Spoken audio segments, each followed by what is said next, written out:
नमस्कार साथियों, आप सभी को मेरी ओर से और द इलेक्ट्रिकल क्लासेस की तरफ से सभी को सुबह की प्यार भरी नमस्कार। आज का हमारा टॉपिक रहेगा कैलेंडर। कैलेंडर की शुरुआत कहाँ से हुई थी, जो कैलेंडर होता है वो कितने प्रकार का कैलेंडर है, और इसके बारे में आज हम चर्चा करेंगे। हम जीरो लेवल से लेकर के चलेंगे, यानी कि जीरो से लेकर के प्रत्येक कंपटीशन में जिस प्रकार के प्रश्न पूछे जाते हैं आज उन्हीं को हम यहाँ पर सॉल्व करेंगे।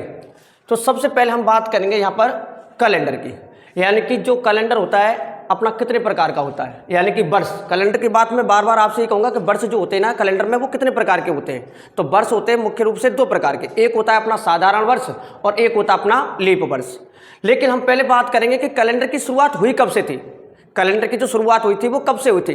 तो हम माना क्या जाता है, आपको भी पता है कि सब कैलेंडर की अपना जो वर्तमान में जो कैलेंडर चल रहा है उस कैलेंडर को बोलते हैं ग्रेगोरियन कैलेंडर, यानी जीसस क्राइस्ट के जन्म के समय पर जहाँ से इसकी शुरुआत हुई है। तो हम पहले पॉइंट पर हम यहाँ चर्चा करेंगे कि वर्तमान में ग्रेगोरियन कैलेंडर, वर्तमान में ग्रेगोरियन कैलेंडर प्रचलन में है। सबसे पहले जो अपना वर्तमान में कैलेंडर चल रहा है वो कौन सा कैलेंडर है, ग्रेगोरियन कैलेंडर। इस कैलेंडर की जो शुरुआत हुई थी वो कब से हुई थी, जीसस क्राइस्ट के जन्म से। इस कैलेंडर की शुरुआत जीसस क्राइस्ट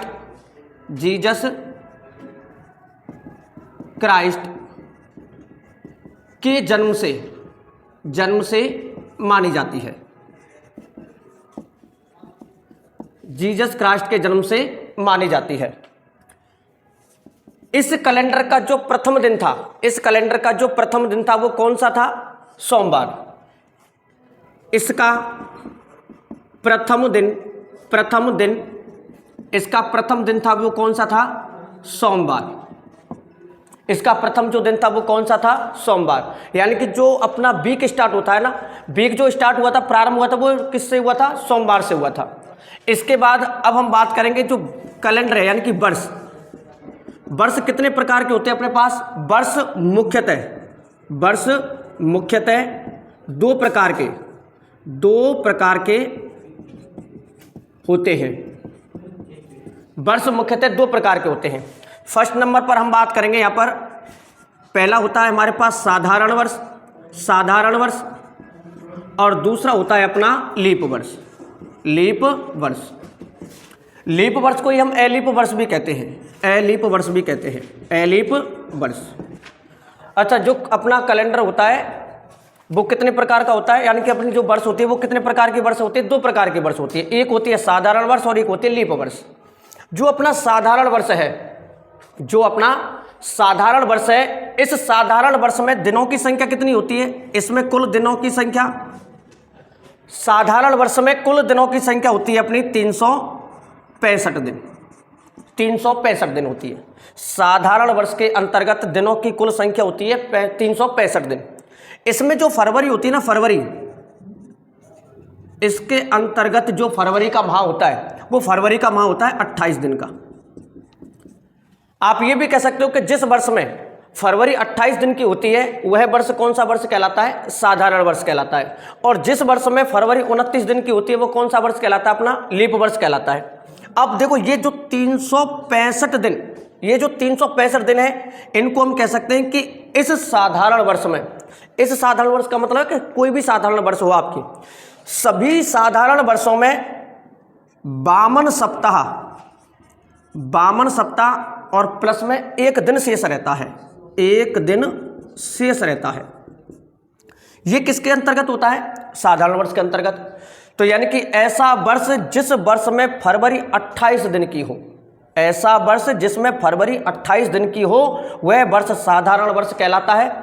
साधारण वर्ष में कुल दिन कितने होते हैं, 365 दिन। इन 365 दिनों से कितने सप्ताह बनते हैं अपने, 52 सप्ताह का मल्टीप्लाई। देखो अगर आप 52 का गुणा अगर 7 से करते हो तो यहां पर निकल के आता है अपना 364 दिन। तो 364 दिन कितने में से, 365 में से। 365 दिनों में से 364 दिन से मिलकर के क्या हुआ, 52 सप्ताहों का निर्माण हुआ। तो 52 सप्ताह बनते, अपने पास एक दिन शेष रह गया। एक दिन जो शेष रहता है ना, इसी को हम बोलते हैं विषम दिन। ये कहलाता है अपना कौन सा दिन, विषम दिन, विषम दिन। तो इससे एक क्वेश्चन और अपने सामने आया निकल के कि एक साधारण वर्ष में विषम दिनों की संख्या कितनी होती है। तो एक साधारण वर्ष में विषम दिनों की संख्या कितनी रहेगी अपनी, एक दिन। तो एक दिन अपना क्या रहता है, विषम रहता है, यानी एक विषम दिन होता है या एक दिन विषम होता है। अगर यही बात हम करते हैं किस पर, लीप वर्ष पर, तो देखो लीप वर्ष की अगर हम बात करें यहां पर, लीप वर्ष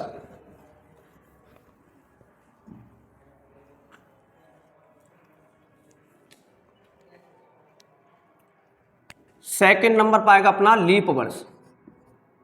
लीप वर्ष, देखो लीप वर्ष में अगर हम बात करें कुल दिन, तो कुल दिन कितने हो जाएंगे अपने पास। देखो अब इसमें जो फरवरी है ना वो 29 दिन की रहती है, और जो अपना साधारण वर्ष है उसमें फरवरी कितने दिन की थी अपनी, 28 दिन की। तो इसमें एक दिन बढ़ गया। अब एक दिन बढ़ा तो इसका प्रभाव पूरे वर्ष पर पड़ता है। तो उसमें हमारे पास विषम दिन कितने थे, एक विषम दिन था, तो यहाँ पर विषम दिन कितने आएंगे अपने, 2 दिन।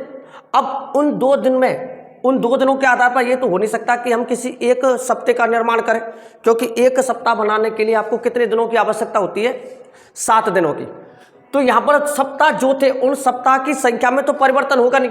तो हमारे पास सबसे पहले कुल दिन इसमें होते हैं 366 दिन। अब इन 366 दिन का देखो वर्गीकरण किस प्रकार करेंगे, 52 सप्ताह प्लस में 2 दिन शेष। ये जो 2 दिन शेष रहते हैं ना, इन्हीं को हम क्या कहते हैं, इन्हीं को कहते हैं हम विषम दिन। विषम दिन, ये विषम दिन कहलाते हैं। अर्थात एक लीप वर्ष में विषम दिनों की संख्या कितनी होती है, 2 दिन होती है। तो विषम दिन तो होते हैं 2 विषम दिन होते हैं लीप वर्ष में, और एक विषम दिन होता है साधारण वर्ष में। अर्थात हाँ, ये भी लिख सकते हैं यहाँ पर कि इसमें जो फरवरी होती है ना, फरवरी, ये फरवरी होती है अपनी कितने दिन की, 29 दिन की। 29 दिन की फरवरी होती है लीप वर्ष में, और 28 दिन की फरवरी होती है साधारण वर्ष में। तो ये तो है अपने पास एक बेसिक जानकारी। इसके बाद हम बात करेंगे, आगे बढ़ेंगे कि प्रश्न किस प्रकार के आते हैं। प्रश्नों में ये थोड़ी पूछा जाएगा आपसे कि बताओ कि इस कैलेंडर की शुरुआत कब से हुई थी, कब से मानी जाती है। हाँ, ये कह सकता है कि विषम दिनों की संख्या कितनी होती है, विषम दिन कितने होते हैं।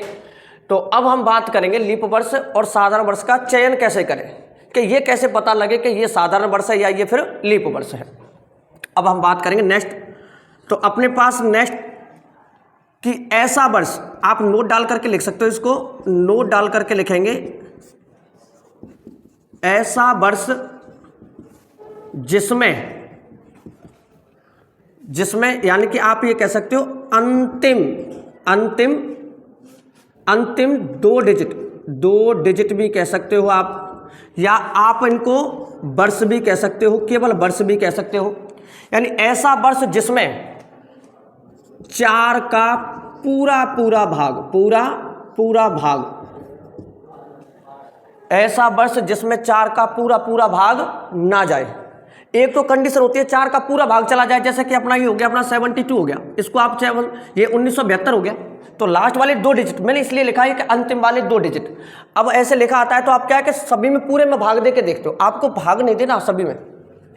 आपको जो कार्य करना है ना, हमारा जो मेन टारगेट होता है ना, वो वर्ष का होता है। 1900 तो ये शताब्दी हो जाएगी अपनी, तो यहाँ पर वर्ष कितना होगा अपना, 72 वर्ष हो जाएगा। इस 72 को हम किससे डिवाइड करेंगे, 4 से। अब देखो 4 से अगर ये पूर्णतः विभाजित होता है, अगर 4 से पूर्णतः विभाजित होता है, अर्थात 4 का भाग देने पर शेषफल अगर 0 आ जाए, तो ये आपका फिर कौन सा वर्ष कहलाएगा, इसको कहते हैं हम लीप वर्ष। इसको हम कौन सा वर्ष कहते हैं, लीप वर्ष कहते हैं। और अगर 4 का भाग ना जाए, 4 का भाग ना जाए, तो वो कहलाता है अपना साधारण वर्ष। तो ऐसा वर्ष यानी कि जिसमें यानी कि अंतिम 2 डिजिट, लास्ट वाले 2 डिजिट लेकर के आपको कार्य करना है। तो जिसमें 4 का पूरा भाग चला जाए, नोट डाल करके लिखना है, ऐसा वर्ष जिसमें 4 का पूरा भाग चला जाए या पूरा भाग जाता हो, चला जाए, वह लीप वर्ष कहलाता है। ठीक है, 4 का पूरा पूरा भाग चला जाए वो कौन सा वर्ष कहलाता है? अपना लीप वर्ष कहलाता है। अच्छा, दूसरी बात, जिसमें 4 का भाग ना जाता हो उसे साधारण वर्ष कहते हैं, इसे साधारण वर्ष कहते हैं। और जिसमें 4 का भाग चला जाए वो लीप वर्ष, और जिसमें ना जाए वो साधारण वर्ष कहलाता है। आगे लीप वर्ष और साधारण वर्ष के बारे में ही बात करेंगे यहाँ पर।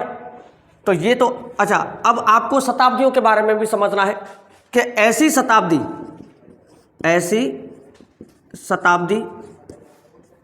जिसमें 400 का भाग जाता हो, लीप शताब्दी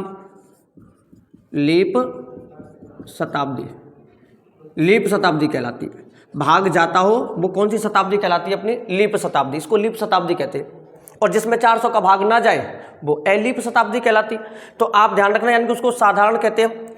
अब हम बात करेंगे यहाँ पर नेक्स्ट कि जो अपना लीप वर्ष होता है वो कितने वर्ष बाद रिपीट होता है, साधारण वर्ष कितने समय बाद रिपीट होता है, इसके बारे में हम चर्चा करेंगे। थोड़ा सा मैं फिर रिपीट कर देता हूँ कि देखो, लीप वर्ष में जो कुल दिन होते हैं वो 365 दिन होते हैं, 366 दिन होते हैं। और साधारण वर्ष में 365 दिन होते हैं। साधारण वर्ष में एक दिन विषम रहता है, जबकि लीप वर्ष में 2 दिन विषम रहते हैं। ऐसा वर्ष जिसमें 4 का पूरा पूरा भाग जाता हो वह कौन सा वर्ष कहलाता है? अपना लीप वर्ष कहलाता है। और जिसमें 4 का भाग ना जाता हो वह कौन सा वर्ष कहलाता है? साधारण वर्ष। अब देखो, आपको कुछ एग्जाम्पल समझना है, यहाँ पर एग्जाम्पल्स दोनों के लेने हैं, साधारण वर्ष के भी एग्जाम्पल समझने हैं आपको और लीप वर्ष के भी। हम दोनों को एक साथ लिखेंगे और आपको इनका चयन स्वयं करना है कि कौन सा साधारण वर्ष होगा और कौन सा लीप वर्ष होगा।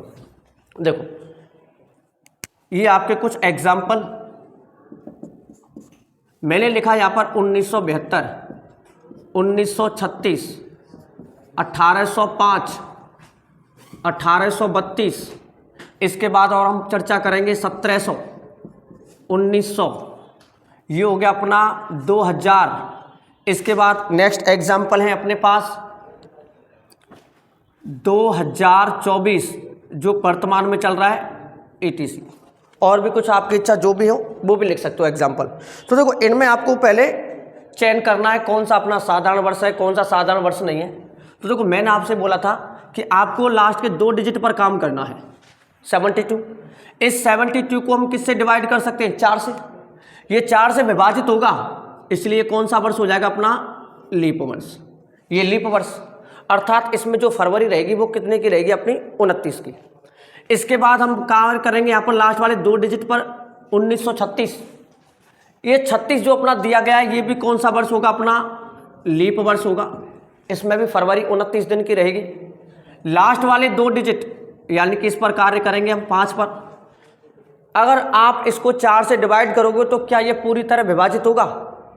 अगर पूरी तरह विभाजित होता तो इसमें फरवरी 29 की आती और ये कौन सा वर्ष होता? अपना लीप वर्ष। इसलिए कौन सा वर्ष होगा? साधारण वर्ष। साधारण वर्ष, क्योंकि आप 5 को 4 से पूर्णतः विभाजित नहीं कर सकते। इसके बाद आ जाओ आप 32 पर। ये कौन सा वर्ष हो गया? अपना ये हो गया अपना लीप वर्ष। अच्छा, अब हम बात करेंगे यहाँ पर सेंचुरियों की, शताब्दियों की। ऐसी शताब्दी जिसमें 400 का पूरा पूरा भाग चला जाए। अगर आप इस 1700 को 400 से अगर डिवाइड करते हो तो क्या ये पूरी तरह विभाजित होगा? नहीं। जब ये पूरी तरह विभाजित नहीं है तो फिर ये कौन सा कहलाएगा? ये साधारण वर्ष की अंतर्गत, साधारण वर्ष के अंतर्गत इसकी काउंटिंग होती है। तो ये साधारण वर्ष। सेम प्रोसेस अपना 1900 के साथ है। ये भी कौन सा वर्ष रहेगा? अपना साधारण वर्ष। ये कौन सा वर्ष होगा? अच्छा, आप इसको तो 400 से पूर्णतः विभाजित कर सकते हो। 400 से जब आप पूर्णतः विभाजित होता है तो ये कौन सा आएगा? अपना लीप वर्ष। ये कहलाएगा अपना लीप वर्ष। लास्ट वाली 2 डिजिट पर काम करो। लास्ट वाली 2 डिजिट पर काम करेंगे, अर्थात 4 का भाग देंगे। 4 से 24 पूर्णतः विभाजित होता है। जब 24 4 से पूर्णतः विभाजित है तो ये कौन सा वर्ष हो जाएगा? अपना लीप वर्ष। इस प्रकार से आपको चयन करना आना चाहिए। क्वेश्चन पूछे जाते हैं, कई बार एग्जामों में पूछ लिया कि बताओ ये कौन सा वर्ष होगा। इस प्रकार के भी प्रश्न पूछे गए। ये प्रश्न आए हुए हैं, क्वेश्चन है कि 1800 बताओ ये कौन सा वर्ष होगा, साधारण वर्ष या लीप वर्ष। कुछ स्टूडेंट जिनको नियम पता है वो तो कर देते सही है कि चलो सर ये कौन सा वर्ष होगा, साधारण वर्ष, लेकिन जिनको नहीं पता वो लास्ट वाले 2 जीरो देख करके वैसे अपना दिमाग लगाते हैं और उनको ये क्या करके आते हैं, लीप वर्ष। बल्कि ये गलत होता है, ठीक है, ये क्या होगा, गलत होगा, लीप वर्ष नहीं होता। ये कौन सा वर्ष होगा, अपना साधारण वर्ष। अब आगे चलेंगे। इसके बाद अब आपको मुख्य रूप से इन बातों पर ध्यान रखना है कि जो साधारण वर्ष होता है वो कितने वर्ष बाद रिपीट होता है, लीप वर्ष कितने बार रिपीट होता है, इन बातों पर चर्चा करेंगे। तो ये नोट डाल करके आपको ये अहम प्रश्न है जो कि एग्जामों में पूछे जाते हैं। पहला पॉइंट, प्रत्येक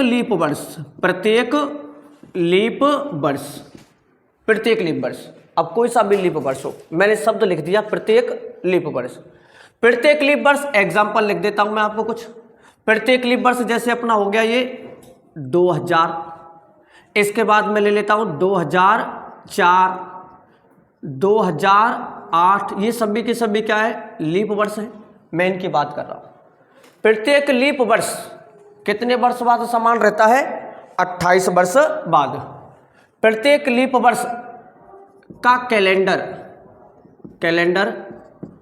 28 वर्ष बाद समान होता है, ठीक है, ये बात समझ में आई। एग्जाम्पल समझ लो इसके। जैसे अगर मैं आपसे कहता हूं कि 1936 का कैलेंडर कौन से वर्ष का मतलब है कैलेंडर, ये अपना 1936 का कैलेंडर कौन से कैलेंडर के समान होगा, इस प्रकार का प्रश्न पूछा जाएगा। तो आपको क्या करना है, पहले ये देखना है कि हमारे पास जो वर्ष दे रखा है वो लीप वर्ष है या नहीं। देखो लीप वर्ष है, और मैंने आपको अभी बताया कि जो अपना लीप वर्ष का कैलेंडर होता है ना वो कितने वर्ष बाद रिपीट होता है, ये रिपीट होता है 28 वर्ष बाद। तो आपको नेक्स्ट निकालना हो तो आपको बस ओनली इसमें कितना ऐड करना है, 28।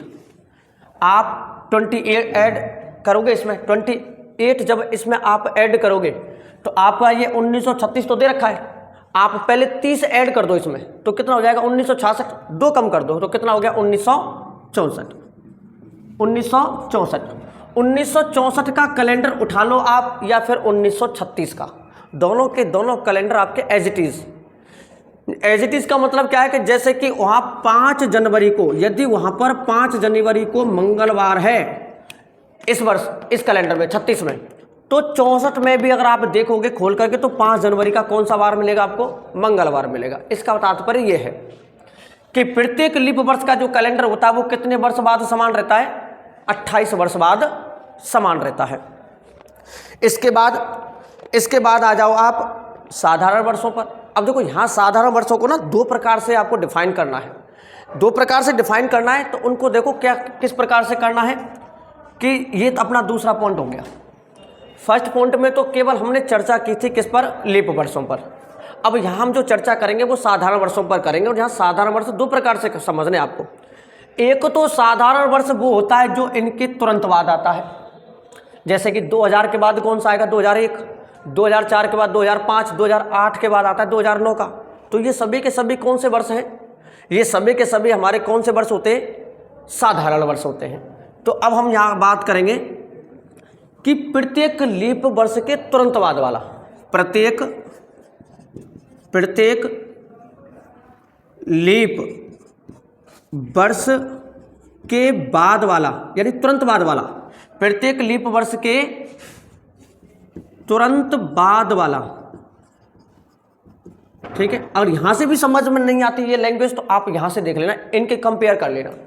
2000 के बाद क्या आता है, 2001, 4 के बाद क्या आता है अपना 2005, और यहाँ पर आ जाएगा आपका 2009। ये प्रोसेस एज इट इज चलेगा। तो प्रत्येक लीप वर्ष के तुरंत बाद वाला कैलेंडर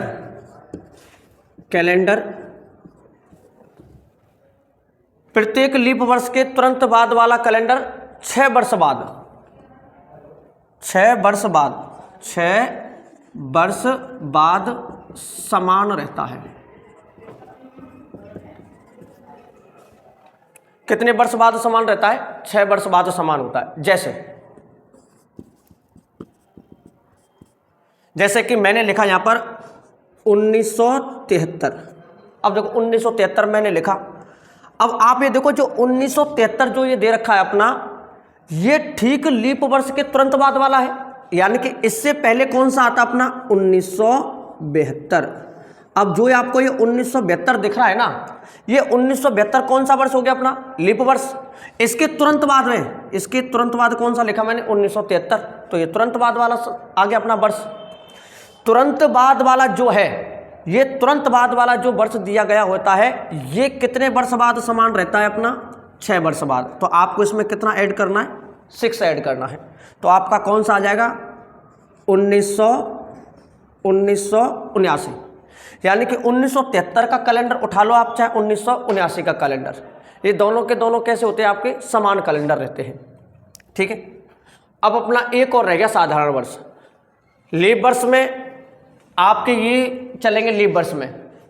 इसके बाद प्रत्येक लीप वर्ष के तुरंत बाद वाले आपके 2 वर्ष क्लियर हो गए। आपको 4-4 का ग्रुप तो बनता है, क्योंकि प्रत्येक 4 वर्ष बाद तो क्या है? लीप वर्ष की रिपीटेशन होता है। जो रिपीटेशन होता था, ये बार-बार हर 4 वर्ष बाद लीप वर्ष आता है। तो 4 वर्ष बाद आएगा, तो उनके बीच में गैप कितने वर्ष का होता है? 3 वर्ष का ही तो होता है। जैसे कि 2000 लिखा मैंने यहाँ पर, 2000, फिर 2001 हो गया अपना, उसके बाद 2002 हो गया, फिर 2000 अपना 3 हो गया, और उसके बाद 2004 हो गया। बड़े ध्यान से समझना। देखो ये कौन सा वर्ष हो गया अपना? लीप वर्ष। ये भी कौन सा अपना? लीप वर्ष। तो इनका तो जो कैलेंडर होगा वो कितने वर्ष बाद समान रहेगा? 28 वर्ष बाद समान। मध्य में कितने वर्ष और बच जाते? 3 वर्ष बचते ना। 3 वर्ष जो है अपने पास, उन 3 वर्ष में से मैंने आपको अभी ये क्लियर करा दिया कि लीप वर्ष के तुरंत बाद वाला जो कैलेंडर होता है वो कितने वर्ष बाद समान रहता है? 6 वर्ष बाद। और बाकी के शेष बच गए हमारे पास ये। तो अब इन सभी के लिए अब आपको लास्ट लिखना है कि शेष वर्ष, यानी कि शेष साधारण वर्ष का कैलेंडर, शेष साधारण वर्ष या साधारण वर्षों का कैलेंडर प्रत्येक 11 वर्ष बाद समान रहता है। लीप वर्ष का कैलेंडर 28 वर्ष बाद समान रहता है। लीप वर्ष के तुरंत बाद वाला कैलेंडर 6 वर्ष बाद समान रहता है। और शेष साधारण वर्षों का जो कैलेंडर होता है वो प्रत्येक 11 वर्ष बाद समान रहता है। एग्जाम्पल जैसे समझो, जैसे कि मैंने लिख दिया आपको यहाँ पर 1974 का जो कैलेंडर। अब आप देखो, इससे पहले 1973 से पहले 1972 लिखा था मैंने, तो 72 तो क्या लीप वर्ष है, तो ये तो 28 वर्ष बाद समान होगा। इसके बाद मैंने 73 लिखा, ये इसके तुरंत बाद वाला है, इसलिए 6 वर्ष बाद समान होगा।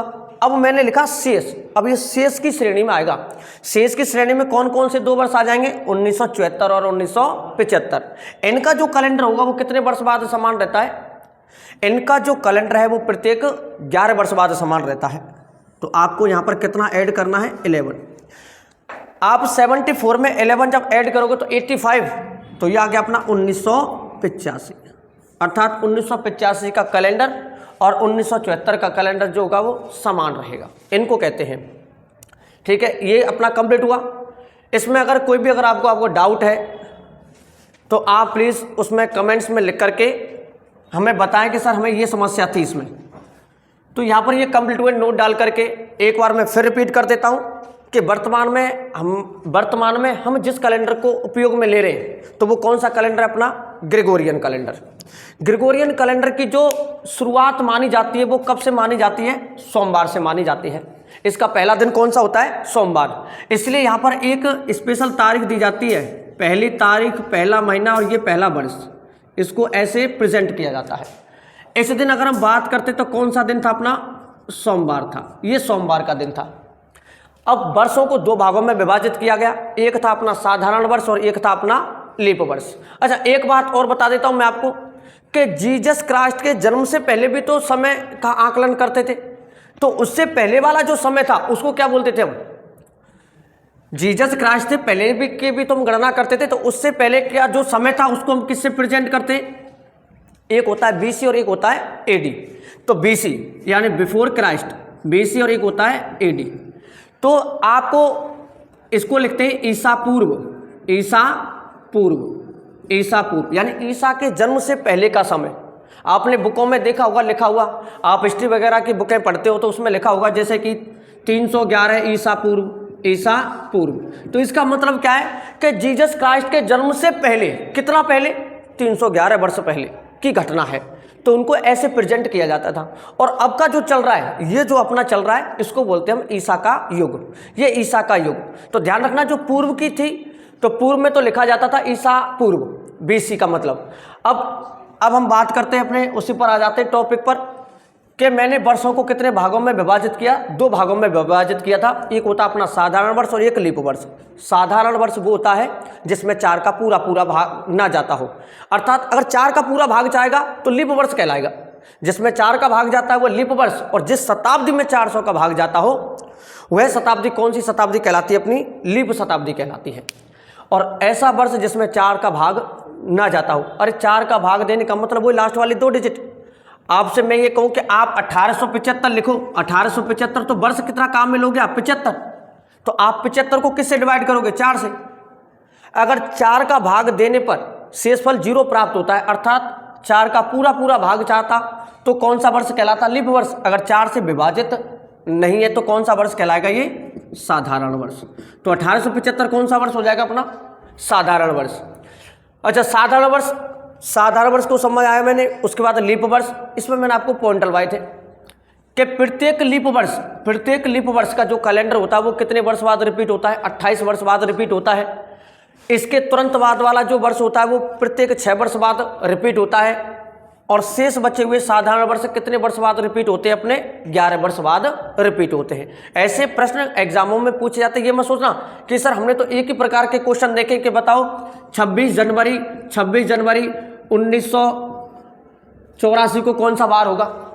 ये अलग टाइप हो गया, ये टाइप में चलेंगे आपके कि आपको यहाँ पर क्या है, बार निकालना होता है कि कौन सा बार होगा। एक एक्चुअल बार होता है, तो इसको भी हम करेंगे। इसमें क्या आपको कुछ कोड वगैरह याद रखने पड़ेंगे फॉर्मूलों के माध्यम से, और ऐसा भी फॉर्मूला नहीं जो आपको याद नहीं होगा, पर लेकिन कुछ कोड आपको याद रखने पड़ेंगे। तो फिर आगे चर्चा करें, और आज के बाद फिर आगे की क्लास नेक्स्ट, ठीक है, कल मिलते हैं फिर।